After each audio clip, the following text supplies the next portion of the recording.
မတ်တဲ့အချက်အနေနဲ့စဉ်းစားတွေးခေါ်ရမယ့်အရာကျွန်တော်တို့ရဲ့တက်တာမှာခံယူပြီးတော့လှုပ်ဆောင်ရမယ့်အရာဆိုလို့ရှိရင်ကျွန်တော်တို့ကဖျားသခင်ရဲ့အလိုတော်ကိုဆောင်နေခြင်းဖြစ်တယ်ဆိုပြီးတော့ကျွန်တော်တို့ခံယူဖို့ရအတွက်ဖြစ်တယ်နံပါတ်2အချက်အနေနဲ့ဘာလဲဆိုတော့ကျေးဇူးတော်ချီးမွမ်းခြင်းဆိုတာဖျားသခင်နစ်သက်တဲ့ရစ်ဖြစ်တယ်ဆိုမှကျွန်တော်တို့ခံယူဖို့ဖြစ်တယ်50ခုမြောက်သောစာလမှာအငယ်73ကနေ15မှာအတိအလင်းဖော်ပြထားတာတွေ့ရှိရတာဖြစ်တယ်ပေါ့နော်တမန်ကျမ်းစာထဲမှာဖော်ပြထားတာဖြစ်တယ်ကျွန်တော်တို့ဒီအရာဆိုလို့ရှိရင်ဖျားသခင်အလိုတော်ဖြစ်တယ်ဖျားသခင်ရဲ့နစ်သက်တဲ့ရစ်ကျေးဇူးတော်ချီးမွမ်းခြင်းဆိုတာဖျားသခင်နစ်သက်တဲ့ရစ်ဖြစ်တယ်ဆိုတော့ခံယူဖို့ရအတွက်လိုအပ်တယ်ဆိုတဲ့အကြောင်းကိုခွန်အားပေးလို့ရတယ်နံပါတ်3အချက်အနေနဲ့ကျေးဇူးတော်ချီးမွမ်းခြင်းဆိုတာကောင်းကြီးရတဲ့လမ်းဖြစ်တယ်ကောင်းကြီးရတဲ့လမ်းဖြစ်တယ်ယောဘအခန်းကြီး1အငယ်21ပတ်ဝန်းကျင်မှာဖော်ပြထားတာဖြစ်တယ်ကျွန်တော်တို့ကျေးဇူးတော်ချီးမွမ်းတယ်ဆိုတာကောင်းကြီးရတဲ့လမ်းဖြစ်တယ်ကျွန်တော်တို့အလိုတော်ဖြစ်တဲ့အားလို့ဆိုတော့ကျွန်တော်ဖျားသခင်နစ်သက်တဲ့ရစ်လည်းဖြစ်တယ်ကျွန်တော်တို့ရဲ့အသက်တာမှာကောင်းကြီးရစေတဲ့လမ်းလည်းဖြစ်တယ်အဲကြောင့်မို့ကျွန်တော်တို့ကျေးဇူးတော်ချီးမွမ်းဖို့ဆိုတာအင်တာမအရေးကြီးတယ်ဆိုပြီးမှကိုယ်ကပေးလို့တယ်နံပါတ်4အချက်အနေနဲ့ကတော့ကျေးဇူးတော်ချီးမွမ်းခြင်းဆိုတာလက်ရှိအခြေအနေကိုရောက်ရဲတင်းတိမ်ခြင်းဖြစ်တယ်ကျွန်တော်ရဲ့အသက်တာမှာဒီအချက်အင်တာမအရေးကြီးပါတယ်ဘောနော်ကျွန်တော်တို့ရောက်ရဲတင်းတိမ်ခြင်းမရှိဘူးဆိုရင်ကျွန်တော်တို့ကျေးဇူးတော်မချီးမွမ်းနိုင်ပါဘူးကျေးဇူးတော်ချီးမွမ်းခြင်းရှိတဲ့အသက်တာရှိခဲ့ပြီဆိုရင်ကျွန်တော်တို့ရောက်ရဲတင်းတိမ်ခြင်းရှိတာဖြစ်တယ်ဆိုမှဖိလိပ္ပိအခန်းကြီး4အငယ်17ကနေ17မှာအတိအလင်းဖော်ပြထားတာဖြစ်တယ်အဲကြောင့်မို့ကျွန်တော်ရဲ့အသက်တာမှာကျေးဇူးတော်ချီးမွမ်းခြင်းဆိုတာဘာလဲလို့ပြောတဲ့အခါမှာကျွန်တော်ရဲ့အသက်တာမှာရောက်ရဲတင်းတိမ်ခြင်းဟာဆိုလို့ရှိရင်ရောက်ရဲတင်းတိမ်စွာနေထိုင်ခြင်းအသက်ရှင်ခြင်းဟာဆိုလို့ရှိရင်လေဖျားသခင်ကိုကျေးဇူးတော်ချီးမွမ်းခြင်းပဲဖြစ်တယ်ဆိုတဲ့အကြောင်းအရာကိုဟောပေးလို့ရတယ်နံပါတ်5အချက်အနေနဲ့ကဆိုလို့ရှိရင်ကျေးဇူးတော်ချီးမွမ်းခြင်းဆိုတာအောင်မြင်ခြင်းရဲ့လမ်းစဉ်ဖြစ်တယ်ဆိုမှတမန်ကျမ်းစာထဲမှာရာဇဝင်ချုပ်ဒုတိယဆောင်မှာဖော်ပြထားတာဖြစ်တယ်အခန်းကြီး20ငယ်22ကနေ23မှာဖော်ပြထားတာဖြစ်တယ်အဲဒါမို့ကျွန်တော်ရဲ့အသက်တာမှာအောင်မြင်ခြင်းနဲ့လူတရားရဲ့အသက်တာဆိုလို့ရှိရင်အမြဲတမ်းအချိန်တိုင်းဖျားသခင်ကိုကျေးဇူးတော်ချီးမွမ်းနေရမှာဖြစ်တယ်ကျွန်တော်တမန်ကျမ်းစာထဲမှာအာဗြဟံရဲ့အသက်တာကိုကြည့်မယ်ဆိုရင်အာဗြဟံဆိုရင်ရောက်တဲ့နေရာတိုင်းမှာသူကကျေးဇူးတော်ချီးမွမ်းခြင်းရစ်ပလင်ကိုတည်ပြီးတော့အမြဲတမ်းကျေးဇူးတော်ချီးမွမ်းတာဖြစ်တယ်အဲကြောင့်မို့ဖျားသခင်ဟာဆိုလို့သူ့ကိုလူမျိုးကြီးရဲ့ဖခင်ဆိုမှသူ့ကိုကောင်းချီးပေးတာဖြစ်တယ်သူအောင်မြင်တာဖြစ်တယ်ဒါဆိုလို့ရှိရင်ကျွန်တော်တို့ရဲ့အသက်တာမှာအဲ့လိုပဲပေါ့နော်ကျွန်တော်တို့ရောင်ရည်တင်းတိမ်တာကျွန်တော်တို့ရရှိတဲ့အရာကျွန်တော်တို့ဘာရှိလဲကျွန်တော်တို့ရှိတဲ့အရာကိုရောင်ရည်တင်းတိမ်ပြီးတော့ကျွန်တော်တို့ရဲ့အသက်တာမှာအစဉ်အမြဲကျေးဇူးတော်ချီးမွမ်းဖို့လိုအပ်တယ်ဆိုတဲ့အကြောင်းအရာကိုကျေးဇူးတော်ချီးမွမ်းခြင်းဆိုတာဘာလဲဆိုတဲ့အချက်အပြင်ကျွန်တော်ခွန်အားပေးလို့တာဖြစ်တယ်နံပါတ်2အချက်နဲ့ဘာကြောင့်ကျေးဇူးတော်ချီးမွမ်းနေရပါတယ်လဲကျွန်တော်ဆက်လက်ပြီးတော့ခွန်အားယူဖို့ရဖြစ်တယ်ဘာကြောင့်ကျေးဇူးတော်ချီးမွမ်းနေရပါလဲအင်မတန်မှအရေးကြီးပါတယ်ကျွန်တော်တို့ပေါ့နော်ကျေးဇူးတော်ချီးမွမ်းတယ်ကျေးဇူးတော်ချီးမွမ်းပွဲသွားတယ်ကျေးဇူးတော်ချီးမွမ်းပါတယ်ဖျားသခင်ပြောလိုက်တယ်တွားတာပွဲတာတွားတက်လိုက်တယ်ပေါ့နော်ဆူတောင်းမှုပြုချင်းတာတွားပါဝင်တယ်ဘာကြောင့်ချီးမွမ်းတာလဲဆိုတဲ့အရာကိုမတိပဲနဲ့ကျွန်တော်တို့တွားချင်းဟာပြောဆိုလိုက်ချင်းဟာဆိုလို့ရှိရင်ကျွန်တော်ရဲ့အသက်တာမှာအတိတ်ပဲပြည့်စုံနိုင်ခြင်းမရှိဘူးဆိုတဲ့အကြောင်းအရာရှေးဥစွာဖော်ပြတယ်ကျွန်တော်တို့ကနော်ယုံကြည်သူရဲ့အသက်တာထဲမှာအပြစ်ကလွဲရင်အရာရာတိုင်းဟာကျေးဇူးတော်ချီးမွမ်းစရာဖြစ်တယ်ဆိုပြီးမှကျွန်တော်တို့တမန်ကျမ်းစာတိတက်မှာဖော်ပြထားတာဖြစ်တယ်ပေါ့နော်ဒါမဲ့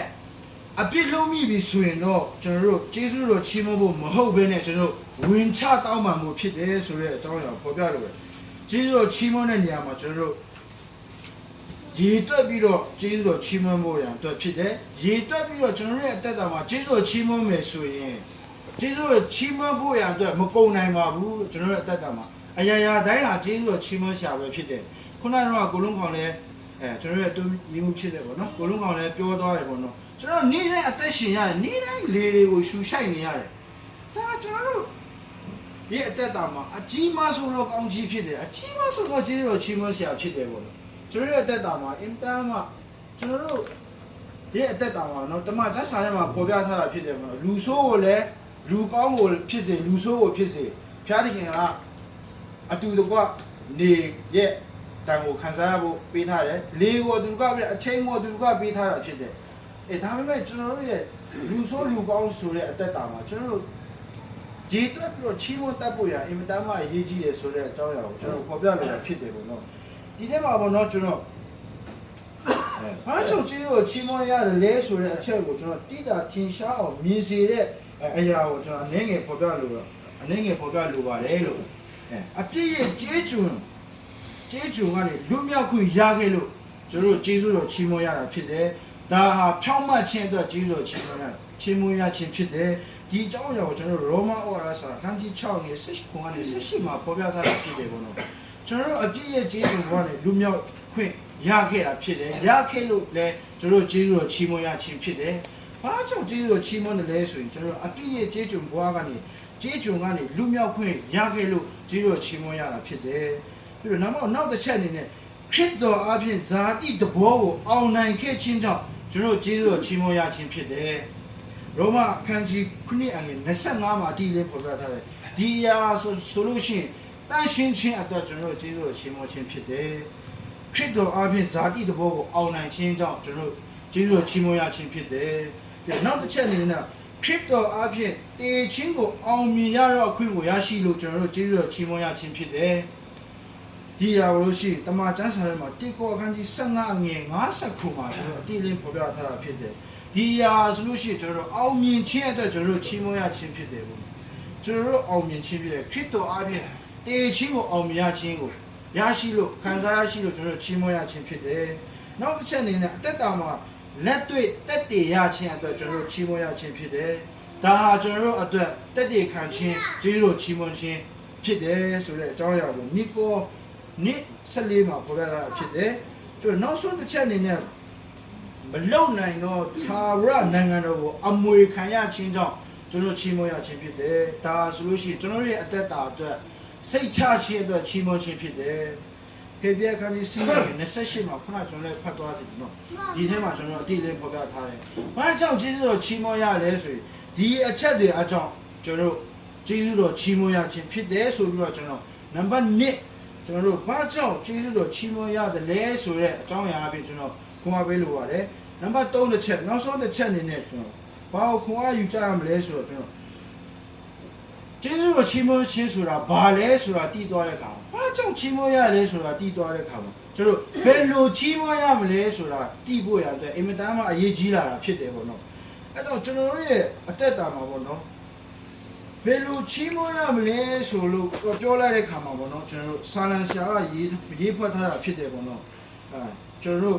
အရာရာတိုင်းကိုကျေးဇူးတော်ချီးမွမ်းရမယ်ပြီးတော့ခုနကျွန်တော်116ခုမြောက်သောစာလံမှာဖတ်သွားတဲ့အတိုင်းပေါ့နော်အချက်3ချက်အဖြစ်ကျွန်တော်တို့ချီးမွမ်းရမယ်ဘယ်လိုချီးမွမ်းရမလဲဆိုတဲ့အရာကိုကျွန်တော်ခွန်အားယူဖို့ဖြစ်တယ်နံပါတ်အချက်အငယ်လေး1အနေနဲ့ကဲတင်ချင်းခွက်ဖလားကိုကန်ယူ၍ချီးမွမ်းရမယ်ဆိုမှတမန်ကျမ်းစာထဲမှာဖော်ပြထားစာလံဆရာကဖော်ပြထားတာဖြစ်တယ်ကျွန်တော်တို့ကတော့ကဲတင်ချင်းခွက်ဖလားလို့ဆိုလိုက်လို့ပေါ့နော်ဒီကဲတင်ချင်းဆိုပြီးမှရေးထားတဲ့ခွက်ဖလားကြီးကိုကန်မြောက်ပြီးချီးမွမ်းဖို့ပြောတာမဟုတ်ပါဘူးဒီနေရာမှာပြောတဲ့အဓိပ္ပာယ်ဆိုလို့ရှိရင်ဘာကိုပြောထားလဲဆိုတော့ကျွန်တော်တို့ရရှိထားတဲ့ကဲတင်ချင်းကိုလူတွေမြင်အောင်လက်တွေ့အသက်ရှင်ခြင်းနဲ့အမြဲတမ်းတက်တည်ဖြစ်တယ်ဆိုပြီးမှကျွန်တော်တို့ဆိုလိုတာဖြစ်တယ်အဓိပ္ပာယ်ရတာဖြစ်တယ်အဲကြောင့်မို့ကျွန်တော်တို့ရဲ့အသက်တာမှာလည်းကျွန်တော်တို့ရဲ့အသက်တာမှာလည်းဒီကျွန်တော်တို့ရရှိထားတဲ့ကဲတင်ချင်းစုကျေးဇူးကိုလူတွေကိုမျှဝေမယ်လူတွေကိုပြမယ်လူတွေမြင်အောင်နေထိုင်အသက်ရှင်ခြင်းအပြင်ကျွန်တော်တို့ဟာဆိုလို့ရှိရင်ဖျားသခင်ကိုကျေးဇူးတော်ချီးမွမ်းရာ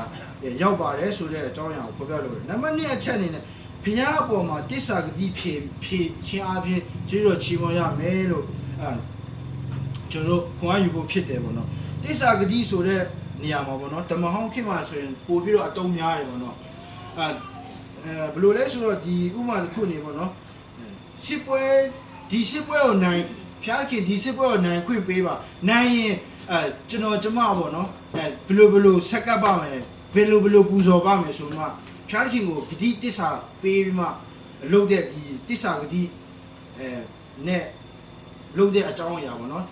ဒီအရာဆိုလို့ဒီအရာတွေကိုဆိုလိုတာဖြစ်တယ်ပေါ့နော်ကျွန်တော်ပေါ့နော်ဒီမနေ့ပဲပေါ့နော်ကျွန်တော်အမျိုးသားဝပြုဖခင်များဝပြုစီးရင်းမှာပေါ့နော် အခုကြီးတယောက်ကတက်တယ်ခံတယ်ပေါ့သူရဲ့အသက်တာမှာတဲ့သူကပေါ့နော်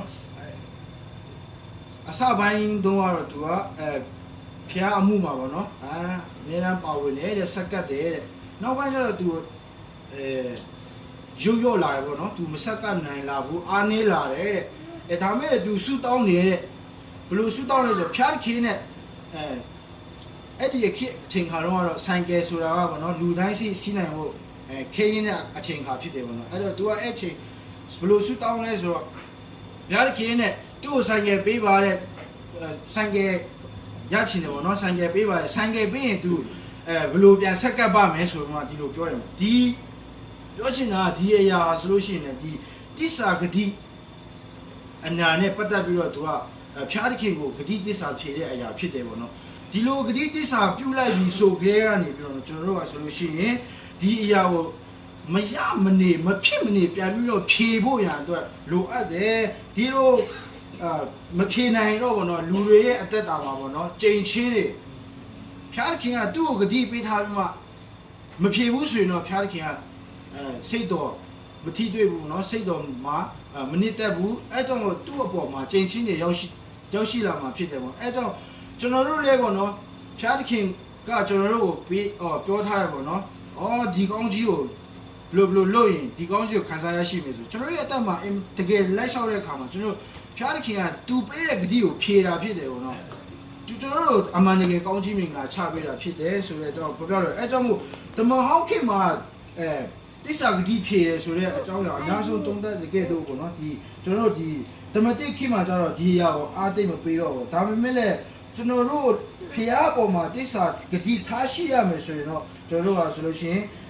တိစ္ဆာဂတိဖြေဖို့ရတော့လိုအပ်တယ်ထိုကဲ့သို့တိစ္ဆာဂတိဖြေခြင်းအပြင်လည်းဖျားခင်ရဲ့အပေါ်မှာကျွန်တော်တို့ကျေးဇူးတော်ချီးမွမ်းရာရောက်တယ်ကျေးဇူးတော်ချီးမွမ်းခြင်းဖြစ်တယ်ဆိုပြီးတော့နံပါတ်1အချက်နဲ့ကျွန်တော်ခွန်အားပေးလို့ရဖြစ်တယ်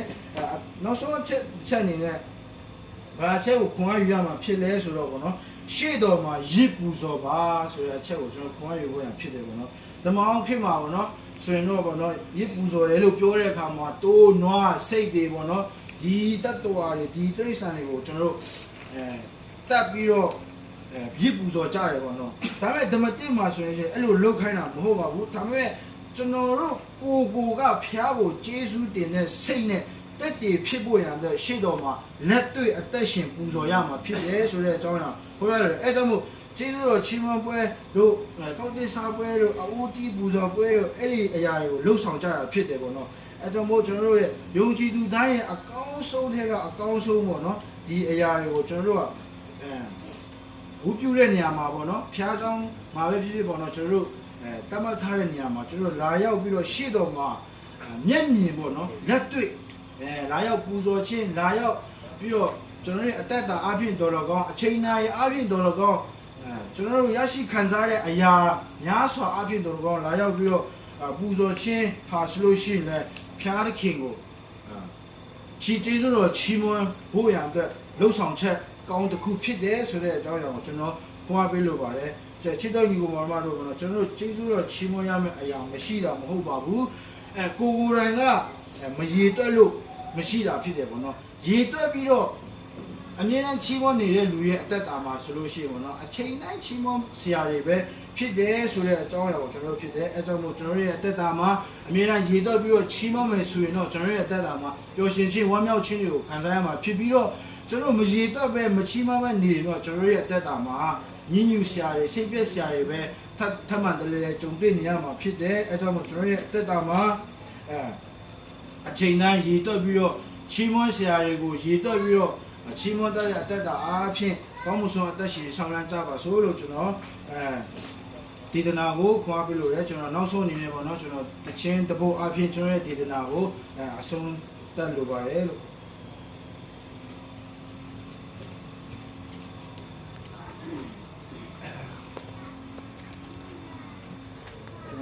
ညီမချင်းဆိုတဲ့တခြင်းကိုဒီချီးမွမ်းခြင်းအပြင်ကျွန်တော်ရဲ့ဒေသနာကိုအဆုံးသတ်မှာဖြစ်ပါတယ်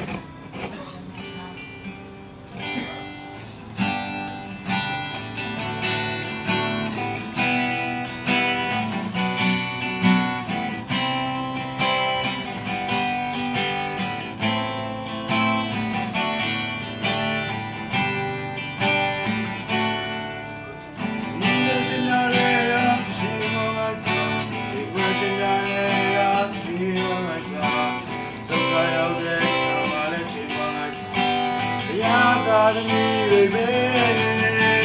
随便去哪里啊，最爱看，重要的啊，最爱看，万年奇妙的最爱看，不要过啊过啊，走开那个欧黑的寂寞山路，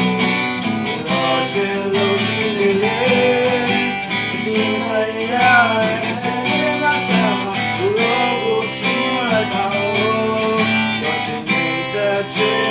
压线被雷鸣，想找吗？不过寂寞吗啦？那是爱吗？不过寂寞吗啦？在眼里的爱吗？寂寞，在所有梦中不累，不想再他妈的寂寞在住，总该要的他妈的寂寞在住，不如心啊，你也有几辛苦。山是你的，我也在打麻将咯，强大的意志，事业的意志，主要是路线，哎，情况是不一样的，但是看啊，路路西的，所以叫我旁边路过来。我们奇妙的呀，情况来看，是最奇妙的呀，情况来看，最快有的，他妈的情况来看。压榨的你违背，随便去哪里最爱看，随便去哪里最爱看，万年去哪里最爱看，压过啊过吧，走开那个我们的寂寞山路，我陷入心里面，你三年呀天天那家。不若过寂寞来把我，我是你的寂寞，压线被雷鸣。想找吗？不若过寂寞嘛啦，大心爱吗？不若过寂寞嘛啦，在眼里爱吗？寂寞嘛，在所有梦最不离，我想在他妈的寂寞的住。总该要给他妈的寂寞来吧，多少心啊，今夜有几辛苦，夜深是你。